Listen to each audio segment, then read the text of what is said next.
Welcome back. In this video, we are going to talk about your photos and what could be missing from your photos when other people view them. Because today it's too easy to see a photo online and just swipe past it within a second. But you spent a lot of time on that photo. You are proud of that photo and you want to share it for someone to appreciate it. But social media has conditioned us to move fast. So your photo gets seen and forgotten in an instant. So how can you make a photo become more memorable to someone else? Well, you have to be able to tell the story behind the photo. Then, the photo will become more meaningful to others. Sometimes the story isn't easy to see in the photo right away. It's hard to tell a story on social media today when we have all been trained to continually scroll to the next photo immediately. So here are 5 examples showing up. Chances are, by the time the 5th one appears, you are already done looking at these photos and you want to move on. This is how it is when other people see your photos.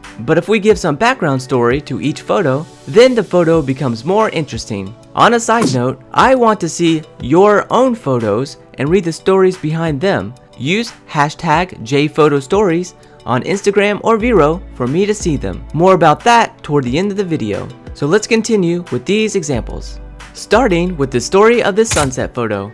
This is one of the first photos where I specifically went out to try to include more people in my photographs. Lately, I have been watching a lot of street photography videos, and it's been inspiring me to try it for myself. I usually photograph macro photography of flowers and insects, so it was a big change to try to include people in my scenes. When I went to this lake for the sunset, I saw this group of people sitting on a hill. Luckily, they were all facing the sunset and not paying attention to me, so I got behind them and took this photo. Taking photos of people can feel really awkward, especially me being new to it. I didn't notice this at the time, but I like the shoes off to the side. It gives just an extra element to the photo for balance and a feeling of relaxation. I would say this photo marks the start of me trying to include people in my photos, and that's why it's special to me.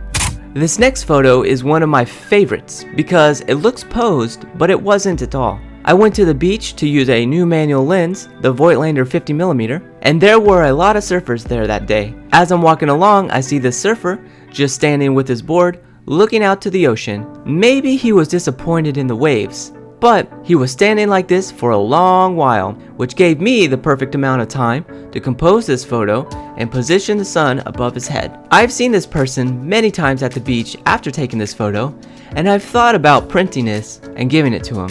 What do you think? Should I do that? It could be a cool thing to do.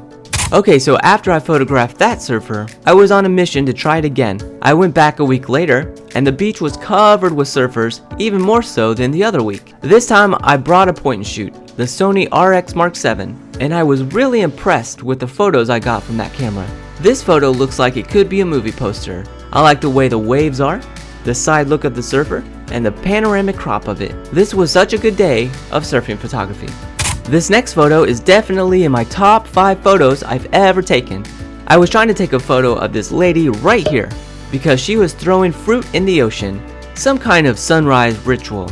I haven't seen someone do that before, and the beach was covered with apples and bananas because the fruit was washing up to the shore. If you have ever heard of this kind of sunrise ritual, let me know in the comments what it is. So as I'm focusing on this girl, I see to my right that a guy is about to walk in front of me. So I crouched down, waited, and did a burst of photos. At that time, this lady with a baby was walking the opposite direction, and it came out perfect. It looks like layers of people from big to small, all fitting together. I especially like the baby in the front carrier because I don't typically see that at the beach often. And I really like the position of the sun and how it's shining around the guy. So this photo really came together in a split second. And so comes this photo. I like the last photo so much, I specifically went out the next couple of weeks to try and replicate it as much as possible.